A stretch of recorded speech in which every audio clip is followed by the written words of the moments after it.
지금으로부터 꽤 오래전에 어느 목사님이 교회에서 청년들에게 이런 질문을 했습니다. 여러분, 지금 여기 강단 위에 1억 원이 있습니다. 이 돈을 가져가도 됩니다. 그런데 한 가지 조건이 있습니다.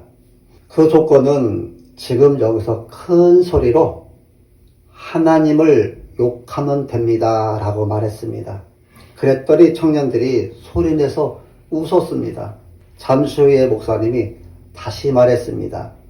이 1억 원이면 빚도 갚을 수 있고 집도 살 수 있습니다. 또 인생이 바뀔 수도 있습니다. 단 딱 한 번만 하나님을 욕하면 됩니다. 그랬습니다. 잠시 침묵이 흐르더니 한 청년이 이렇게 말합니다. 목사님, 그건 절대로 할 수 없습니다. 그래서 그 목사님이 그 청년한테 왜 못하냐고 물었더니 그 청년이 대답하기를 하나님이 무서워서 못합니다. 그렇게 대답을 합니다.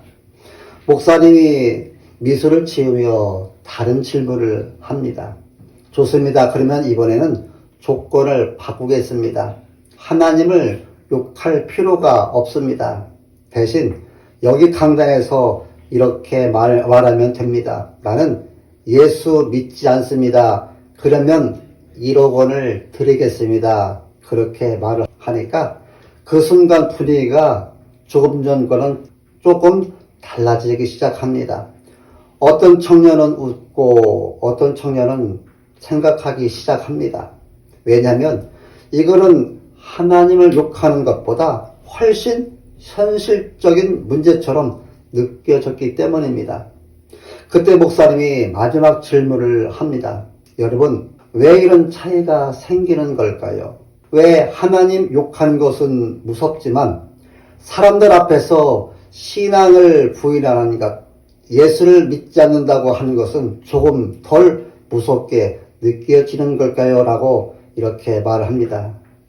우리의 생각은 하나님보다 사람을 더 두려워하며 살고 있기 때문에 그렇습니다. 사랑하는 성도 여러분, 우리는 두려움이 없는 사람들이 아닙니다. 문제는 무엇을 두려워하느냐가 문제인 것입니다.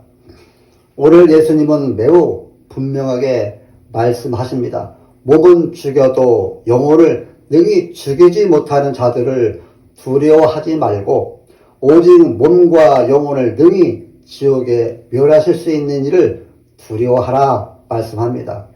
여러분, 예수님은 오늘 우리에게 두려움의 방향을 바꾸라고 말씀하십니다. 오늘 우리가 사는 시대는 과학이 발전하고 생활이 굉장히 편리해진 시대입니다. 그래서 사람들은 지금 가장 안전한 시대다, 지금은 가장 발전된 시대다 이렇게 말합니다. 그런데 이상하게도 사람들의 마음은 점점 더 불안해지고 강팍해지고 있습니다. 뉴스를 보면 지구촌 여기저기에서 전쟁 소식이 들려오고요. 경제 위기가 들려오고요. 질병과 재난의 이야기가 끊이지 않고 우리들한테 전해지고 있습니다. 그래서 사람들은 미래를 두려워합니다. 사랑하는 성도 여러분, 이 세상에 두려움이 없는 사람은 아무도 없습니다. 겉으로는 강해 보이는 사람도 속으로는 무언가를 두려워하며 살고 있습니다.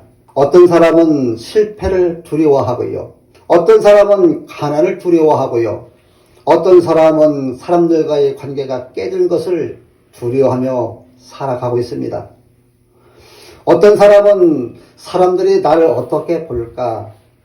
내가 뒤처지지는 않을까? 내가 실패한 사람으로 보이지 않을까 하며 사람들의 시선을 두려워하며 살아갑니다. 그래서 많은 사람들이 진리를 선택하기보다 사람들의 반응을 선택합니다. 그러나 조금 더 깊이 들여다보면 이 모든 두려움의 뿌리에는 죽음의 두려움이 있습니다. 사람은 결국 죽음을 두려워하기 때문에 세상을 두려워하며 살아갑니다. 그런데 오늘 예수님은 매우 놀라운 말씀을 하십니다. 두려움을 없애라고 말씀하시지 않고 오히려 두려워하지 말라? 그러나 오히려 두려워하라? 이렇게 말씀하십니다. 이게 무슨 말씀일까요? 이런 두려움의 방향을 바꾸라는 것입니다. 사람들이 겉으로 강해 보이지만 실제로는 직장이나 경제, 그리고 노후나 질병에 대해 굉장히 두려움이 가득한 시대입니다. 그런데 우리 시대의 두려움에는 한 가지 특징이 있습니다. 그것은 사람의 시선을 두려워한다는 것입니다. 그래서 오늘날 사람들은 하나님을 두려워하기보다 사람들이 나를 어떻게 볼까? 사람들이 나를 인정할까? 내가 뒤처지지는 않을까? 하며 사람의 평가를 굉장히 두려워하며 살고 있습니다. 때문에 사람들은 진리보다 이미지를 더 중요하게 생각합니다. 그로 인해 옳은 것보다 좋아 보이는 것을 선택합니다. 신앙보다 사람들의 평판을 더 붙잡습니다. 그래서 많은 사람들이 사람들의 반응에 따라 기뻐하고 사람들의 반응에 따라 낙심합니다. 사람의 말 한마디에 흔들리고 사람의 평가 하나에 마음이 무너집니다. 그 결과가 무엇입니까? 겉으로는 자유로운 것 같지만 실제로는 사람의 시선에 묶여 사는 삶입니다. 성경은 이것을 두고 사람을 두려워하면 결국 올무에 걸리게 된다고 분명하게 말하고 있습니다. 왜냐하면 사람을 두려워하는 순간 사람의 우리의 주인이 되기 때문입니다. 우리는 하나님을 믿는다고 말하지만 실제로는 사람의 평가에 더 영향을 받으며 살아갑니다. 그래서 신앙을 숨기기도 하고요. 진리를 말하지 못하기도 하고요. 자기의 양심을 타협하기도 합니다. 이것이 우리 시대가 직면한 현실입니다. 사랑하는 성도 여러분, 우리는 무엇을 두려워하며 살아가야 하겠습니까? 사람을 두려워해야 되겠습니까? 세상을 두려워해야 되겠습니까? 환경을 두려워해야 되겠습니까? 아니면 하나님을 두려워하며 살아야 하겠습니까? 오늘 예수님은 이 질문에 대해 마태복음 10장 28절에 몸은 죽일 수 있어도 영혼은 죽이지 못하는 사람들을 두려워하지 말라. 오직 몸과 영혼을 모두 지옥에 던져 파멸시킬 수 있는 하나님을 두려워하라고 분명한 답을 주십니다. 예수님은 오늘 본문 말씀을 통하여 우리의 두려움의 대상을 바로잡아 주십니다. 이 말씀에는 두 가지 중요한 대비가 있습니다. 예수님은 먼저 몸은 죽여도 영혼을 죽이지 못한다며 사람의 한계를 말씀하십니다. 사람은 우리의 삶에 영향을 줄 수 있습니다. 사람은 우리의 평판을 흔들 수 있습니다. 사람은 우리의 직장을 흔들 수 있습니다. 사람은 우리의 관계를 흔들 수 있습니다. 그러나 사람에게는 우리의 영혼을 다스릴 수 없다는 분명한 한계가 있습니다. 여러분, 사람의 권세는 아주 잠깐입니다. 그러나 영혼은 영원합니다. 그런데 우리는 영혼보다 잠깐을 더 두려워하며 살아갑니다. 이것이 인간의 뒤틀린 모습입니다. 그래서 예수님은 그들을 두려워하지 말라 말씀하십니다. 예수님은 이어서 이렇게 말씀하십니다. 오직 몸과 영혼을 능히 지옥에 멸하실 수 있는 일을 두려워하라. 여기서 예수님은 하나님의 절대적인 주권을 말씀하고 계십니다. 하나님은 단지 우리의 삶만 다스리는 분이 아니라 우리의 영원한 운명까지도 결정하시는 분이십니다. 사람의 판단은 일시적이고 사람의 말은 잠깐입니다. 그러나 하나님의 판단과 말씀은 영원합니다. 그래서 성경은 하나님을 경외하는 것이 지혜의 시작이라고 반복해서 말합니다.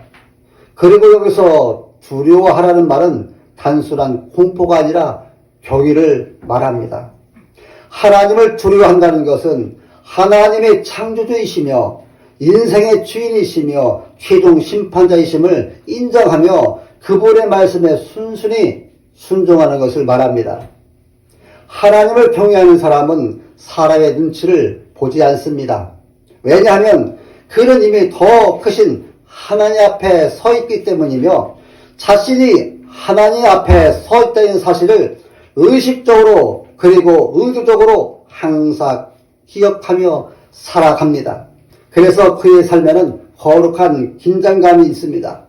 오늘 예수님의 말씀은 사람을 두려워하지 말라, 하나님을 두려워하라. 이 아주 단순한 그러나 매우 강력한 말을 하고 있습니다. 사람은 우리의 현재에 영향을 줄 수 있습니다. 그러나 하나님은 우리의 영혼을 다스리십니다. 그래서 예수님은 우리의 두려움의 대상을 바로 잡으십니다. 그런데 왜 우리는 하나님보다 사람을 더 두려워하는 것일까요? 왜 우리는 영혼의 하나님보다 눈앞의 사람을 더 크게 보는 것일까요? 왜 그렇습니까? 우리는 그 말씀을 알면서도 그렇게 살지 못합니다. 그 이유는 우리 인간의 깊은 내면에 있는데요. 첫 번째는 우리는 보이는 것을 더 크게 보기 때문입니다. 두 번째는 우리는 손해를 두려워하기 때문입니다. 세 번째는 가장 깊은 이유는 죽음의 두려움 때문입니다. 여러분, 사람은 눈에 보입니다. 그리고 사람의 반응도 바로 눈에 나타납니다. 사람의 칭찬도 들리고 사람의 비난도 들립니다. 그래서 우리는 자연스럽게 사람의 반응에 민감해집니다. 그러나 하나님은 우리 눈에 보이지 않습니다. 그래서 우리는 하나님보다 사람을 더 크게 느끼며 삽니다. 그래서 신앙을 숨기기도 하고 진리를 말하지 못하기도 합니다. 사람을 두려워하는 이유 중 두 번째는 손해를 두려워하기 때문입니다. 신앙 때문에 손해볼까 두렵습니다. 직장에서 불이익을 받을까봐 두렵습니다. 사람들에게 이상하게 보일까봐 두렵습니다. 그래서 우리는 종종 믿음을 타협하기도 합니다.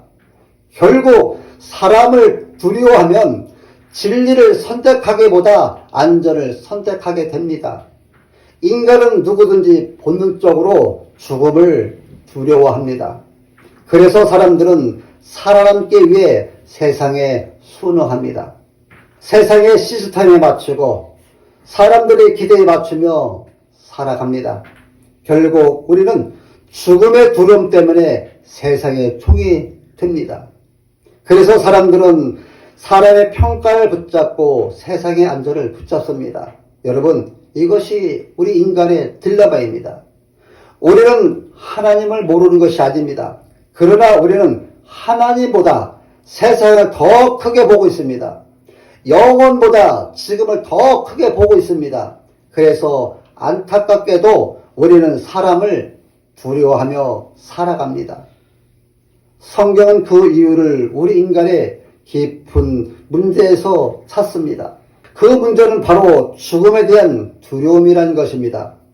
이 문제를 성경 히브리서 2장 15절에 죽음의 공포 때문에 평생토록 마귀의 노예로 매여 사는 사람들을 해방시켜 주시기 위해서라고 말합니다. 여러분, 이 말씀은 우리 인간의 가장 깊은 두려움의 뿌리를 보여줍니다. 우리가 하나님을 생각하면 두려울 수밖에 없는 이유가 있습니다. 왜냐하면 우리는 죄인이기 때문입니다. 거룩하신 하나님 앞에서 죄인은 심판을 받을 수밖에 없습니다. 그래서 사람들은 하나님을 생각하기보다 그분을 피하려고 합니다. 이런 우리가 정말 하나님 앞에 설 수 있는 존재입니까? 거룩하신 하나님을 생각하면 사실 우리는 두려울 수밖에 없습니다. 그런데 바로 여기서 복음이 등장합니다. 십자가에서 놀라운 일이 일어났습니다. 예수님이 우리가 받아야 할 심판을 십자가에서 대신 받으셨고 버림당하셨습니다. 성경 히브리서는 자기 육신의 죽음을 통해서 죽음의 권세를 가진 자 곧 마귀를 멸망시키기 위해서이고 또한 죽음의 공포 때문에 평생토록 마귀의 노예로 매여 사는 사람들을 해방시키기 위해서 하셨다고 말하고 있습니다. 인간을 묶고 있던 가장 큰 두려움이 죽음이었는데 예수님이 십자가에서 죽으심으로 죽음의 권세를 깨뜨리셨고 부활하심으로 그 두려움을 깨뜨리셨습니다. 그래서 이제 예수님 안에 있는 사람들은 정죄받지 않기 때문에 죽음을 두려워할 이유가 없습니다. 초대교회 성도들이 박해 속에서도 믿음을 지켰던 이유가 그들은 사람보다 하나님을 더 크게 보았기 때문입니다. 왜냐하면 그들은 죽음 이후에 영생이 있음을 확신했고 죽음이 끝이 아니라 영원으로 들어가는 문이라는 것을 분명하게 알았기 때문입니다. 그런데 오늘 우리의 삶을 움직이는 두려움은 무엇입니까? 사람입니까? 환경입니까? 경제입니까? 미래입니까? 아니면 하나님이십니까? 사랑하는 성도 여러분들이요, 우리가 사람을 두려워하면 인생이 점점 작아집니다. 그러나 하나님을 두려워하면 인생이 자유해집니다. 왜냐하면 하나님을 경외하는 사람은 세상의 평가보다 하나님의 평가를 바라보기 때문입니다.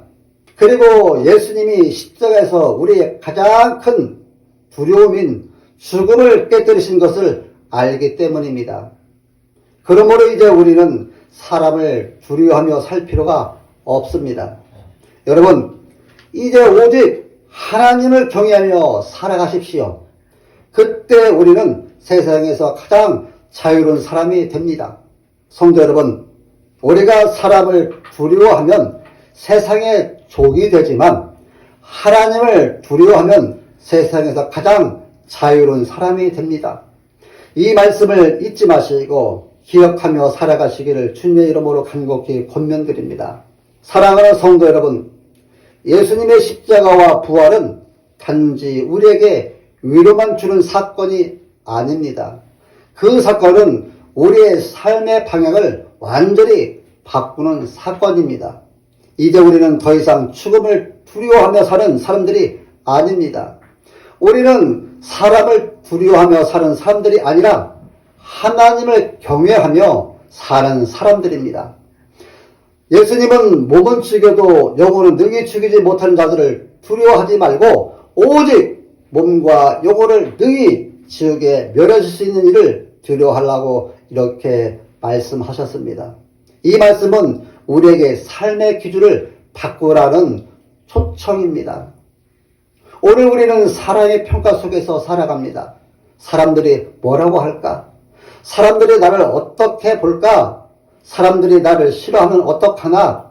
그래서 우리는 때로는 진리를 말하지 못하고 때로는 믿음도 숨기며 살아갑니다. 그리고 은근히 타협하며 살아갑니다. 그러나 예수님은 사람을 두려워하지 말라고 분명하게 말씀하십니다. 왜냐하면 사람의 판단은 잠시이지만 하나님의 판단은 영원하기 때문입니다. 그래서 그리스도인의 삶은 사람들이 뭐라고 할까가 아니라 하나님이 기뻐하실까? 이 질문으로 결정됩니다. 사랑하는 성도 여러분, 이 질문이 우리의 삶의 기준이 되어야 합니다. 성경은 죽기를 무서워함으로 한평생 종노릇하는 자들을 놓아주려 하매니 말합니다. 예수님은 우리에게 자유를 주셨습니다. 죽음이 끝이 아니라는 사실을 아는 사람은 세상을 두려워하지 않습니다. 그래서 진짜 그리스도인은 안전한 삶을 목표로 삼지 않고 의미 있는 삶을 삽니다. 그는 믿음을 지키고 복음을 전하고 하나님 나라를 위해 살아갑니다. 왜냐하면 우리는 이미 영원한 생명을 가진 사람들이기 때문입니다. 성경이 말하는 두려움은 단순한 공포가 아니라 그것은 경외함입니다. 하나님이 얼마나 거룩하신 분이신가? 하나님이 얼마나 크신 분이신가? 하나님이 얼마나 영광스러운 분이신가? 그것을 아는 사람은 그분을 결코 가볍게 대하지 않습니다. 그래서 하나님을 진짜 경외하는 사람은 죄를 가볍게 여기지 않고 예배를 소중히 여기고 하나님 말씀 앞에서 겸손해집니다. 여러분들이요, 진짜 신앙은 하나님을 경외하는 마음에서 시작이 됩니다. 우리는 지금까지 무엇을 두려워하며 살고 있습니까? 사람의 평가입니까? 아니면 미래입니까? 경제입니까? 질병입니까? 아니면 우리는 정말로 하나님을 경외하며 살고 있습니까? 오늘 말씀은 우리에게 너는 지금 무엇을 두려워하며 살고 있느냐 이렇게 묻습니다. 이제 우리는 사람을 두려워하는 삶이 아니라 하나님을 경외하는 삶을 살아야 하고요. 이제 우리는 두려움에 묶인 삶이 아니라 믿음으로 사는 삶을 살아야 하고요. 이제 우리는 세상에 끌려가는 삶이 아니라 하나님 나라를 위해 사는 삶을 살아야 합니다. 성도 여러분, 이 말씀에 아멘이십니까? 어느 선교사가 아프리카에서 복음을 전하고 있었습니다. 그 지역은 복음을 전하면 생명이 위험한 곳이었습니다. 어느 날 한 부족장이 그 선교사에게 이렇게 말합니다. 당신은 왜 목숨을 걸고 여기까지 와서 이 이야기를 전하는 겁니까? 그랬더니 그 선교사님이 잠시 침묵하다가 이렇게 말합니다. 예수님이 저를 위해 목숨을 버리셨기 때문입니다. 그리고 제가 죽는다 해도 저는 잃는 것이 없습니다. 왜냐하면 저는 이미 영원한 생명을 얻었기 때문입니다. 이렇게 말을 했습니다. 그 말을 들은 부족장이 한동안 말을 하지 못했다고 합니다. 왜냐하면 그는 처음으로 죽음을 두려워하지 않는 사람을 보았기 때문입니다. 사랑하는 성도 여러분들이요, 세상은 돈 많은 사람들을 놀라워합니다. 세상은 권력 있는 사람들을 놀라워합니다. 그러나 성경이 말하는 정말 놀라워하는 사람은 죽음을 두려워하지 않는 사람입니다. 왜냐하면 그런 사람은 세상이 붙잡을 수 없는 사람이기 때문입니다. 오늘 이 시간 하나님, 제가 지금까지 사람을 두려워하고 세상을 두려워하며 살았습니다. 그러나 이제는 하나님을 경외하며 살아가기를 원하오니 도와달라고 우리가 그런 결단을 하길 원합니다. 예수님의 십자가를 날마다 붙잡고 두려움이 아니라 믿음으로 살아갈 수 있도록 주의 성령께서 강권해 달라고 기도하시기 바랍니다. 그런 마음으로 날마다 하나 앞에 드리는 우리 모두가 되어지기를 예수님의 이름으로 축원합니다.